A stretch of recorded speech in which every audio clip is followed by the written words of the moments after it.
तो अच्छा, सबसे पहले इसको अगर हम समझें तो जुनैद, लास्ट क्लास में आप थे ना? जी। मैं सलाम दुआ तो कर लेते हैं यार, आते ही आप तो खामोशी से आ गए। अच्छा, फिजिकल चेंज केमिकल एनर्जेटिक्स में सबसे पहली चीज क्या होगी? जब आप एनर्जी किसी चीज को देते हैं बेटा, तो वो कहलाता है फिजिकल चेंज। फिजिकल चेंज का मतलब क्या होता है? कि जैसे अगर कोई चीज आइस है, जैसे आइस है, तो अगर मैं उसे चेंज करूं तो वो सॉलिड से लिक्विड में चेंज हो जाएगी। फिर मैं उसे और हीट दूं तो वो गैस में चेंज हो जाएगी। तो इसको हम कहते हैं फिजिकल चेंज। फिजिकल चेंज से मतलब होता है किसी भी चीज का अपनी हालत को तब्दील कर लेना, लेकिन केमिकली उसमें कोई फर्क ना आए। समझ रहे हैं? जी। ये इसकी डेफिनेशन है फिजिकल चेंज की, कि उसमें फिजिकल चेंज आ जाएगा बॉडी में, लेकिन उसकी अपनी जो वो है ना, हालत, उसमें कोई तब्दीली नहीं आएगी, उसके केमिकल्स में कोई तब्दीली नहीं आएगी। अच्छा, उसके बाद केमिकल चेंज क्या होता है?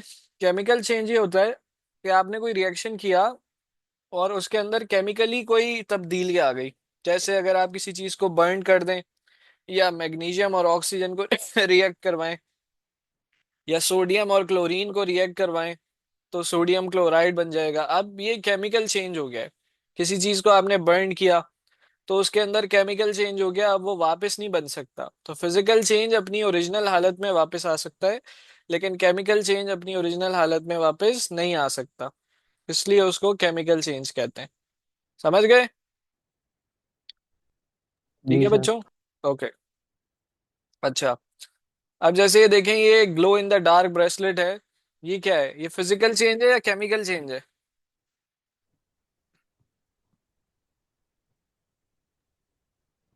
सर ये केमिकल चेंज है। हाँ, इसके अंदर नाइट्रोजन होती है। जब आप हीट एनर्जी इसको देते हैं ना, तो इसके अंदर नाइट्रोजन गैस बनती रहती है, जो कि आपको अंधेरे में दिखती है।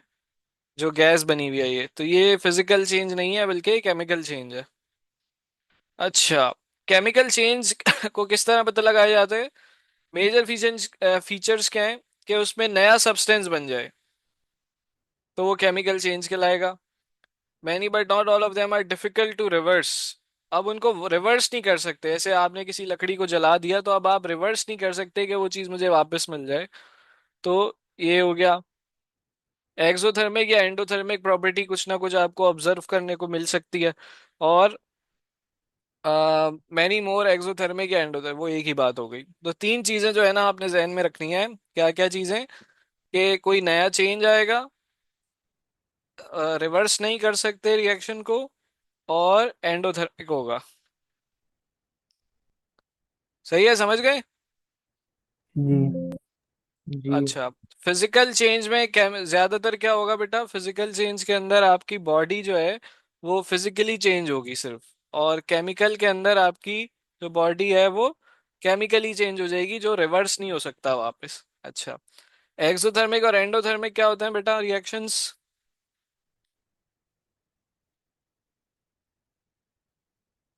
हम्म।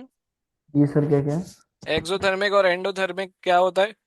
एक्सोथर्मिक वो होता है जिसमें वो एक्सोथर्मिक में एनर्जी हीट रिलीज बाहर होती है जाती है, और और एंडोथर्मिक होता है अंदर जिसमें आती है। हीट टेकन इन होती हाँ, है। अभी अगर आप डायग्राम देखें नीचे, तो इसमें क्या लिखा हुआ है कि एक्सोथर्मिक क्या होगा? एक्सोथर्मिक एक्सोथर्मिक वो हीट रिएक्शंस बाहर होते हैं। जाए। ये देखें, इसमें एंड एक्सो का मतलब है सिस्टम से हीट बाहर निकल रही है। ठीक है। और एंडोथर्मिक में क्या होगा? सिस्टम से हीट अंदर जा रही है। ठीक है। जी। तो ये आपने दो चीजें याद रखनी है। अच्छा, रिएक्शन पाथवे डायग्राम ये बहुत इंपॉर्टेंट है। इसका एक जनरल रूल है। वो ये है कि एक्सोथर्मिक में जो डायग्राम होगी, उसमें जो प्रोडक्ट होगा, सॉरी रिएक्टेंट होगा, वो ऊपर होगा, और प्रोडक्ट नीचे होगा। ये आपने याद रखना है। हम्म। और एंडोथर्मिक के अंदर जो आपका रिएक्टेंट होगा वो नीचे होगा। आप उसे हीट देंगे तो प्रोडक्ट की एनर्जी बढ़ जाएगी। ये दो चीजें आपने याद रखनी है। अब इसको आप चाहें तो लिख लें। एक्सोथर्मिक में हीट एनर्जी बाहर निकलती है, ये हीट है। और इसमें आप हीट जो है वो अंदर सिस्टम को देते हैं। ठीक है, जी सर। ये बना लो जल्दी से अपने पास सब बच्चे। यार ये शाजिम किधर है? शाजिम का कुछ आता पता है? Next sir.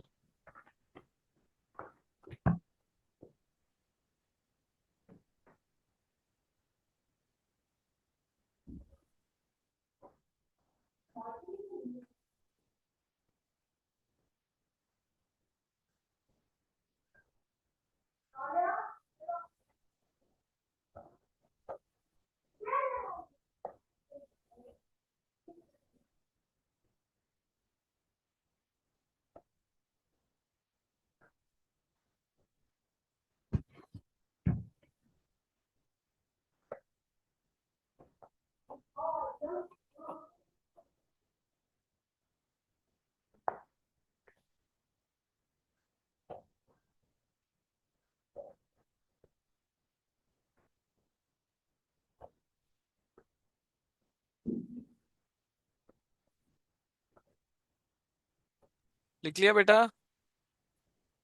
जी सर।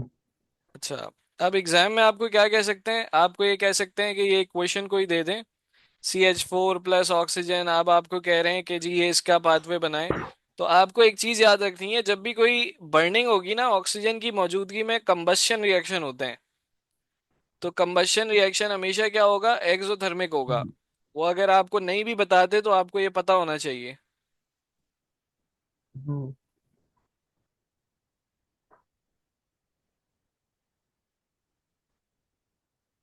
सही है। जी सर। ओके, इसी तरीके से हमारा ये देखें N2 + O2, ये हमारे पास जो रिएक्शन है ये कौन सा है? नाइट्रोजन है। ठीक है। अच्छा, अब गैस को तो आप जला नहीं सकते ना। आपने यहाँ पे क्या किया, देखें मीथेन गैस थी, उसको आपने कंबस्ट किया है। ये आपकी नाइट्रोजन है जिससे आप ऑक्सीजन दे रहे हैं। तो ये कंबशन नहीं होगा। कंबशन के लिए आपका ज्यादातर क्या होता है, ऑर्गेनिक कंपाउंड का ऑक्सीजन से रिएक्शन हो रहा होता है। तो ये चीज ध्यान में रखना है कि सर ने कहा था ऑक्सीजन से जो रिएक्शन हो रहा हो वो एक्सोथर्मिक है, तो जरूरी नहीं है। उसमें ऑर्गेनिक कंपाउंड जैसे CH4 है, अगर वो ऑक्सीजन से रिएक्ट कर रहा है तो जो है वो एक्सोथर्मिक होगा। लेकिन अगर किसी और चीज से कर रहा है तो फिर उसमें देखना पड़ता है कि वो एंडो है या एक्सो है। तो वो आपको पेपर में बताएंगे लाजमी। ठीक है। तो आपको क्या करना है, एक्सोथर्मिक में रिएक्टेंट ऊपर प्रोडक्ट नीचे, और एंडोथर्मिक में प्रोडक्ट रिएक्टेंट नीचे प्रोडक्ट ऊपर। RP RP, समझ रहे हैं? जी सर। जी। ओके। नेगेटिव।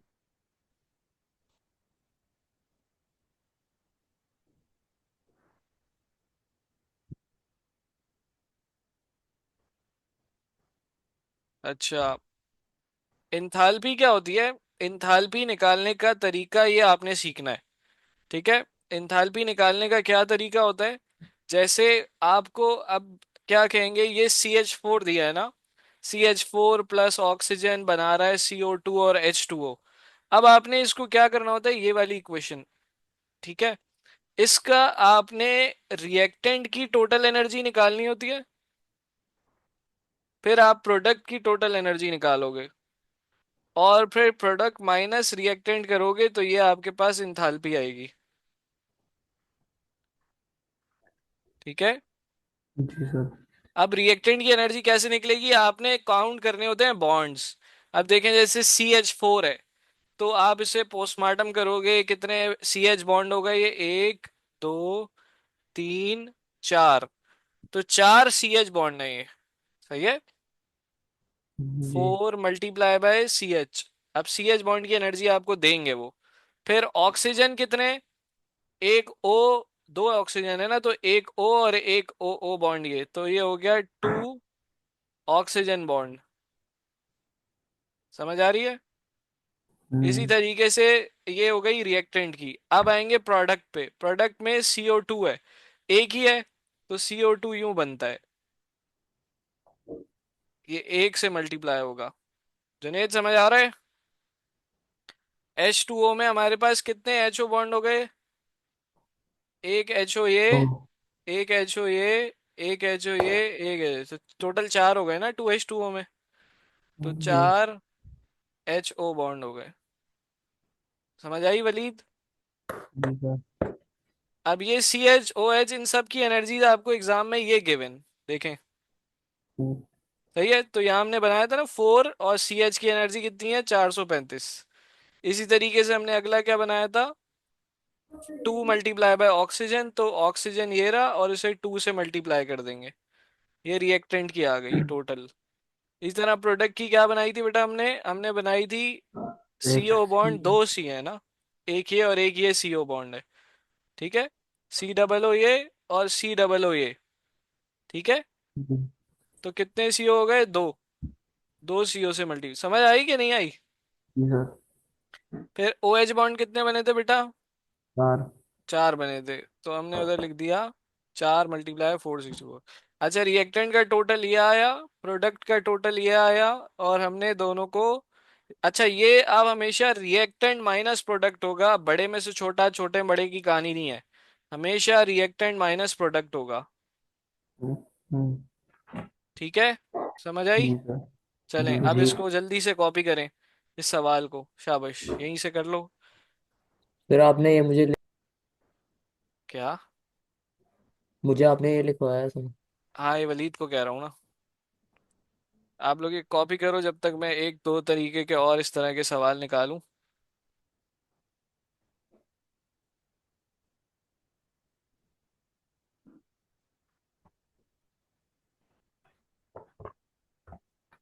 अल्लाह अकबर। वलीद, गर्मी कैसी थी? सर पाकिस्तान में। हम्म। आप बहुत ज्यादा। आप कहाँ, पंजाब साइड पे थे? जी सर। उधर तो फिर भी बारिश वारिश हुई है, कराची में तो बहुत ही गर्मी है। हम्म।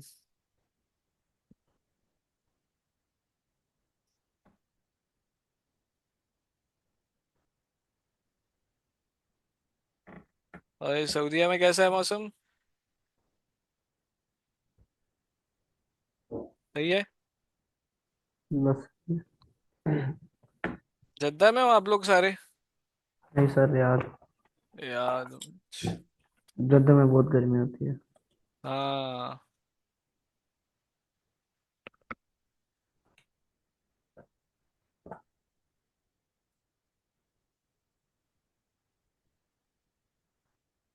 सर वो दिखा देंगे फिर। कहाँ? बॉन्ड्स की एनर्जी।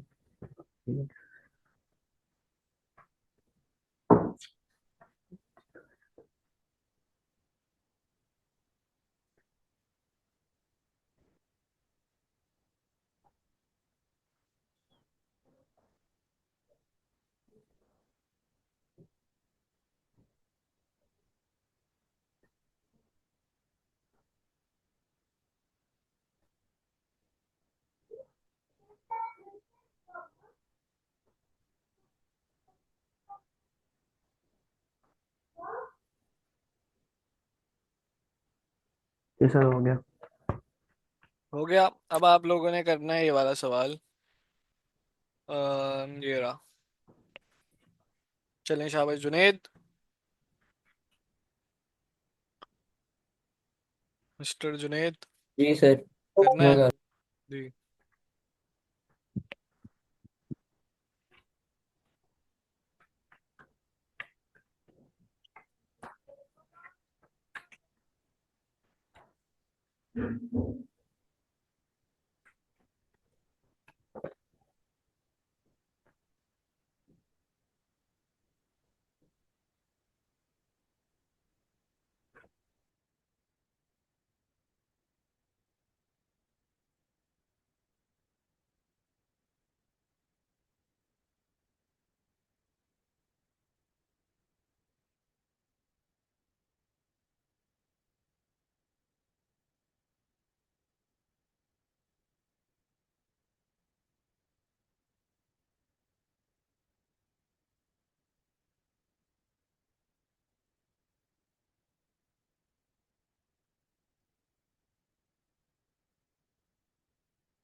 सर कर लिया। क्या आंसर आ रहा है बेटा? सर मैंने इसका सारा टोटल निकाला है, मतलब उसका अ, डेल्टा एच निकाला है। जी जी, वही पूछ रहा हूँ, क्या आ रहा है? एक मिनट।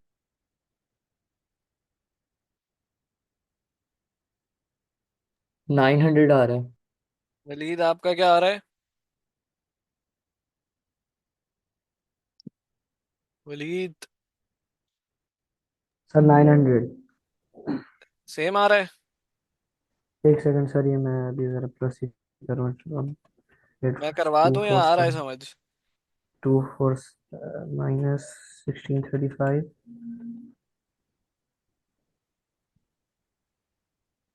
3 × 155। -900। -900 आ रहा है। और जी जुनेद, सर। आपका भी माइनस में ही आ रहा था।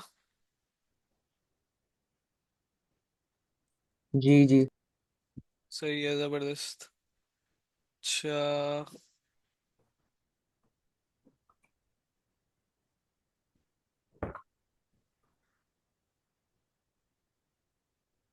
हम्म,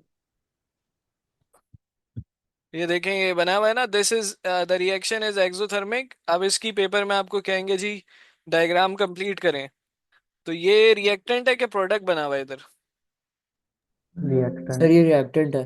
तो प्रोडक्ट कहाँ बनेगा, ऊपर के नीचे? सर नीचे। नीचे। हाँ, यूं करके आपने एरो बनाना है और सर यहाँ इसके अंदर पे एक्टिवेशन एनर्जी नहीं होगी। लिखा हुआ है इसमें, change during complete the energy level diagram for this, include an arrow which clearly shows the energy change during the reaction during the activation energy का जिक्र नहीं है। तो वैसे तो हमें बनाने की जरूरत नहीं है, लेकिन हम बना सकते हैं, कोई मसला नहीं है, यूं बन जाएगा फिर।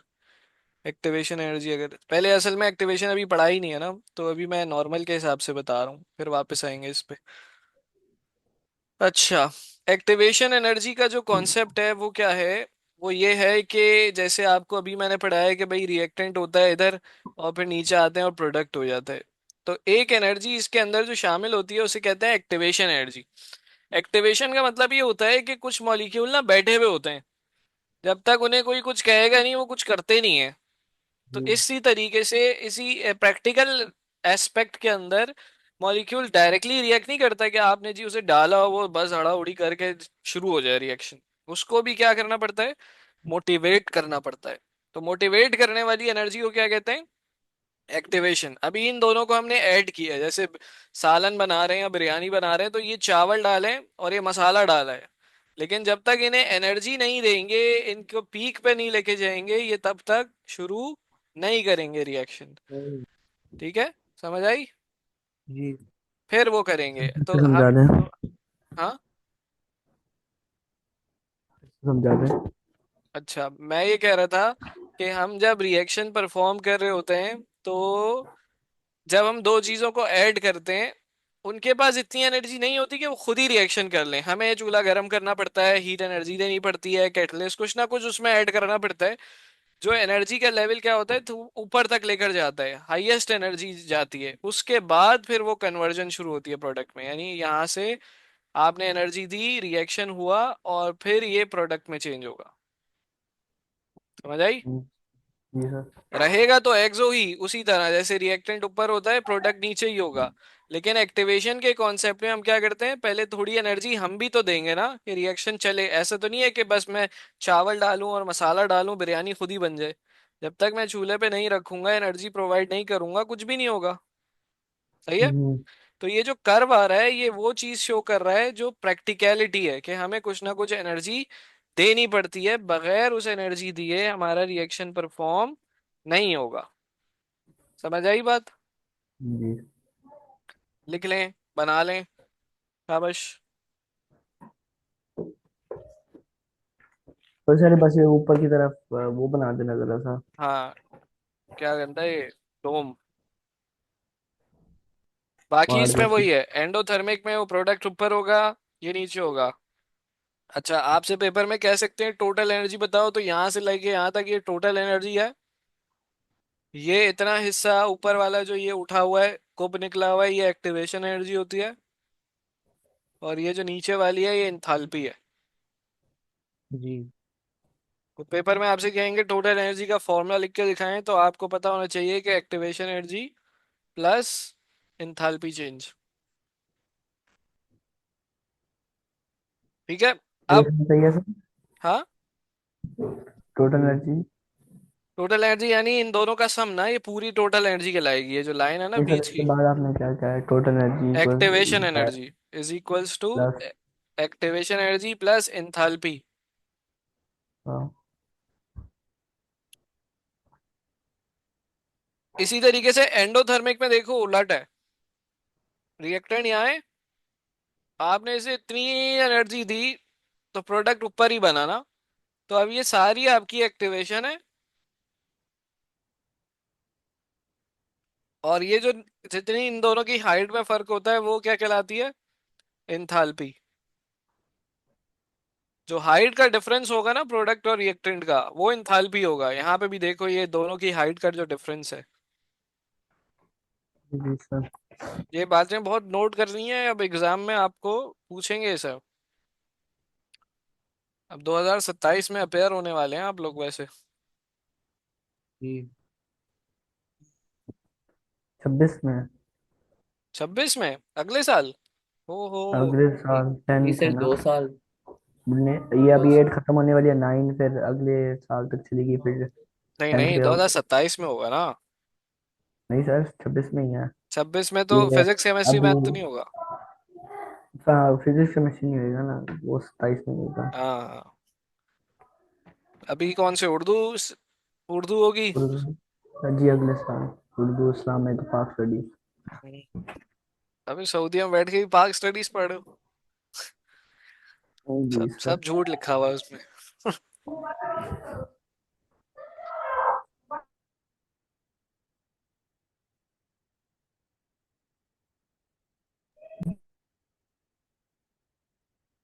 कॉपी हो गया ये। जी सर। जी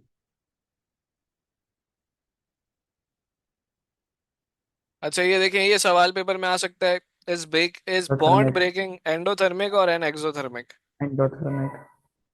एंडोथर्मिक। हम्म, इस तरह का सवाल दे सकते हैं।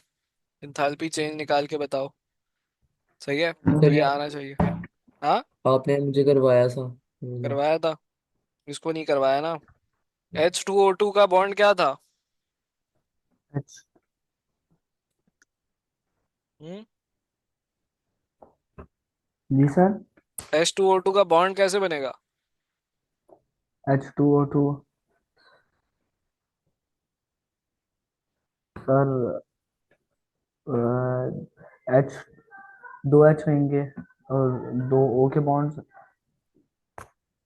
दो H होंगे, दो O के बॉन्ड्स, ये कह रहे हैं। नहीं सर, ये नहीं। बीच में दो O2 के बॉन्ड्स होंगे। क्यों। ओ के बॉन्ड्स। नहीं, चार होंगे शायद। जी सर, चार।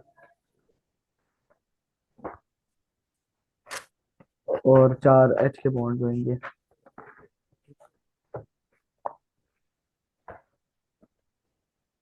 ठीक है, ये घर से करना है ये वाला सवाल। ये होमवर्क में इसको ले लेना, आसान ही है, वैसे ही होगा जैसे बाकी कराएं। है।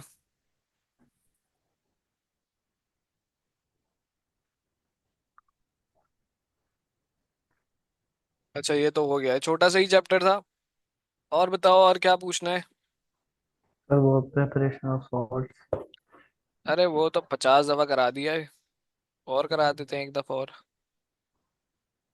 Preparation of salt 242। Preparation of salt में क्या मसला आ रहा है।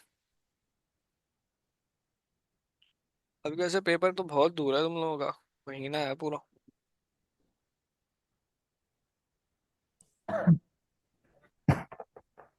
क्या आ जाएगा, पेपर पास हो जाएंगे। जी सर, आसानी से। जी सर। इधर क्या होता है, पोजीशन वगैरह आती है या बस नहीं सर, सबको वो पास वास कर पहले देते हैं। होती थी। पहले होती अच्छा, थी। अब क्या करते हैं, बस रिजल्ट दे देते हैं। हाँ जी। सही सही, अच्छा है यार, ये भी सही है, एक दूसरे के पता नहीं चले ना, सही रहता है। अच्छा, इम्पोर्टेंस ऑफ सॉल्ट्स। सॉल्ट होता क्या है वैसे, तो और एक सामने भी आयनिक लिखा हुआ है। कंपाउंड फिर होता है। Salt is a mixture of two compounds, N acid और बेस, या फिर मेटल और नॉन मेटल। क्या बात है। सॉल्ट फॉर्म होता है जब एक एसिड और एक बेस आपस में रिएक्ट करते हैं, और उसके नतीजे में आपको एक सॉल्ट और वाटर मिलता है। सॉल्ट जो है वो आयनिक कंपाउंड होता है, ठीक है। और जैसे कि इन्होंने बताया कि वो मेटल और नॉन मेटल का कॉम्बिनेशन होता है। जैसे अगर हम सोडियम क्लोराइड की बात करें, तो सोडियम इज एन आयन, और chloride is also an ion, but उसका जो है ना वो गैशियस स्टेट का आयन है। इसी तरीके से कॉमन कुछ होते हैं कॉमन सॉल्ट्स, और कुछ होते हैं जो प्रीमियम सॉल्ट्स होते हैं, ठीक है। हर किस्म के सॉल्ट को हर जगह यूज नहीं किया जाता। तो ये देखें, ये देख रहे हैं क्रिस्टल ऑफ फ्लोराइड, कितना खूबसूरत है, पर्पल कलर का हल्का सा, ठीक है। फिर हमारे पास जो टेबल सॉल्ट होता है या रॉक सॉल्ट, ये सोडियम क्लोराइड, ये तो बड़ा आम सा है ना। सी सॉल्ट जो होता है ना, is not just sodium chloride, it is also magnesium chloride, calcium sulphate, potassium bromide and other salt. तो सी सॉल्ट में बहुत सारे अलग अलग सॉल्ट्स होते हैं, जिसमें से हम्म, आपको बहुत सारे सॉल्ट एक मिक्स हो जाते हैं, हाँ। आपको पता है डेड सी में जो नमकियात का लेवल है, वो इतना ज्यादा है कि उसकी डेंसिटी भी इसी वजह से ज्यादा है, उसमें में स्विमिंग नहीं बंदा कर सकते आप। दम नहीं जा उसमें सकता फ्लोट पानी होते के। हैं। जी, उसमें आप छलांग मारेंगे ना, ऊपर आ जाएंगे, क्योंकि उसकी डेंसिटी इतनी ज्यादा है कि आपकी डेंसिटी कम है तो आप ऊपर ही रहेंगे। तो उसमें वो बहुत ज्यादा है, सॉल्ट कंटेंट जो है वो बहुत ज्यादा है। अच्छा, जब हम स्वेटिंग करते हैं तब भी सॉल्ट निकलता है, ठीक है। हैं? तो वो स्वेटिंग, पसीना, ठीक है, ओ, वो भी सोडियम क्लोराइड। वो कहते हैं ना जितना पसीना निकलता है वो नमकियात निकल रही होती हैं, तो फिर हमें जूस पीना चाहिए। सिर्फ पानी से काम नहीं चलता, आपको पता है। खेल कूद के आके जो है सिर्फ पानी पीने से आपके जो वो निकले हैं, माइक्रो न्यूट्रिएंट्स निकल गए, वो वापस नहीं आते। आपको कोई एनर्जी ड्रिंक या जूस वगैरह या कोई ओआरएस वगैरह टाइप चीज पीनी होती है। ये जो फुटबॉलर्स रंगीन जूसेस पी रहे होते हैं ना ड्यूरिंग द मैच, वो यही होता है सब। अच्छा, solubility of salt. While a number of salt can be obtained by mining, other must be made by industry. Mining का मतलब क्या होता है? खोदना हम्म, नीचे माइंस में जाके। पहाड़ों में से, ठीक है। पहाड़ों में से, जैसे वो खेवड़ा की माइन है ना पाकिस्तान में, बलूचिस्तान में, उसमें से क्या निकलता है? सॉल्ट। Salt, sodium chloride. अच्छा, इज द सॉल्ट सोल्यूबल और इनसॉल्यूबल इन वाटर? अच्छा, सॉल्ट सोल्यूबल, बहुत सारे सॉल्ट हैं जो सोल्यूबल होते हैं, बहुत सारे इनसॉल्यूबल होते हैं। तो ये चार्ट आपके जहन में होना चाहिए। सोडियम सॉल्ट जितने भी हैं, सोडियम पोटेशियम अमोनियम और नाइट्रेट्स, ठीक है, ये सब सोल्यूबल हैं। क्लोराइड के सारे सोल्यूबल होते हैं सिवाय दो के। सिल्वर और लेड क्लोराइड जो होगा वो सोल्यूबल नहीं होगा, ठीक है।